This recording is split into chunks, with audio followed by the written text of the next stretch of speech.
He joins us now. Welcome, Representative Engel. Thank you for being here. My pleasure. Thank you. One of the things that struck David and me was when you had John Dingell of Michigan asking about 7 questions in a row, the answers to which Mr. Lentz did not know. He kept saying, I don't know, I don't know. But that said, there are people who are saying this is a witch hunt, others who are saying you didn't go far enough. How do you feel about how this went today? Well, it's difficult for Mr. Lentz, obviously, but there's so much frustration out there, and rightly so. It seems to me that Toyota is barely accepting responsibility. I mean, one thing we do know, that they were slow to react. NHTSA, which is a federal agency, was slow to react. And we really just want to get to the bottom of it. We had this couple, this elderly couple, Mr. and Mrs. Smith, testify earlier on about how she was driving her car in Tennessee and suddenly the car accelerated more than 100 miles an hour.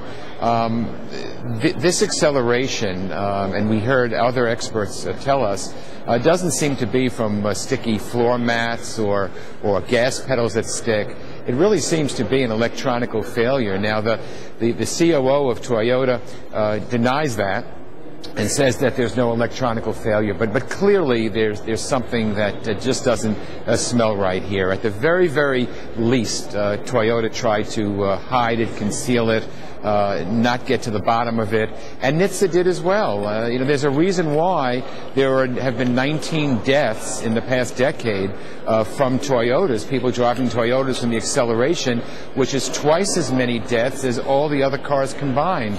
So it just doesn't pass the smell test. All right, well, let me ask you specifically, Congressman, because what did surprise me was when Mr. Lentz said he didn't notify NHTSA until November 2009.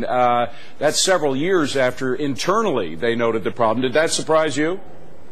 Oh, that did surprise me, and it seems to just solidify our suspicions about Toyota being very cavalier about it or trying to kind of sweep it under the rug. It isn't only the acceleration problems. There were brake problems, there were steering wheel problems.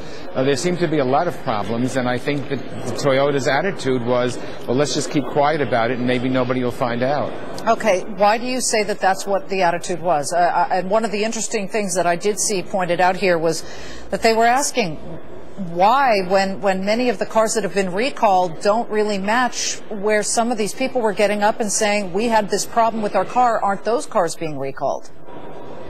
Well, that's a good question, and we're told that also that Toyota tested cars, and they said that it's not electronic, and apparently they've only tested 6 cars. We're not satisfied that that's right, and I think Congressman Barton is quite correct. We know which cars accelerated. Why don't you take those cars, tear them apart, and see what the matter is? So it just seems to me that Toyota is either putting its head in the sand or doesn't really want to get to the bottom of it, or would like to sweep it under the rug. Well, not now, Congressman. Clearly now they're coming in, they're answering questions. Right. I mean, they're not foolish. To do that at this point would be suicide. Let me just ask, though, why it is that they have been unable to, neither NHTSA nor Toyota in all of their testing have been able to replicate some of the problems that have been mentioned in their tests. So if it is so obviously something that they're not pointing to, why can't we replicate the problem? Well, that's a good question. I don't know the answer to the question. That's one of the reasons why we're holding these hearings. And by the way, until I think it was last week, the head of Toyota and the head of Toyota USA refused to come in to the hearings. I think only when they started to feel the heat, the political heat, did they change course and decide to come in. So there are a lot of unanswered questions. That's why we're having the hearing. There's another committee holding hearings tomorrow, and hopefully we'll be able to get to the bottom of it. Well, join us again, Representative. We appreciate your time. Thank you. Thank you. Thank you. Thank you. Toyota and its suppliers employ some 4,000 workers in the San Antonio area alone, where the carmaker assembles the Tundra pickup.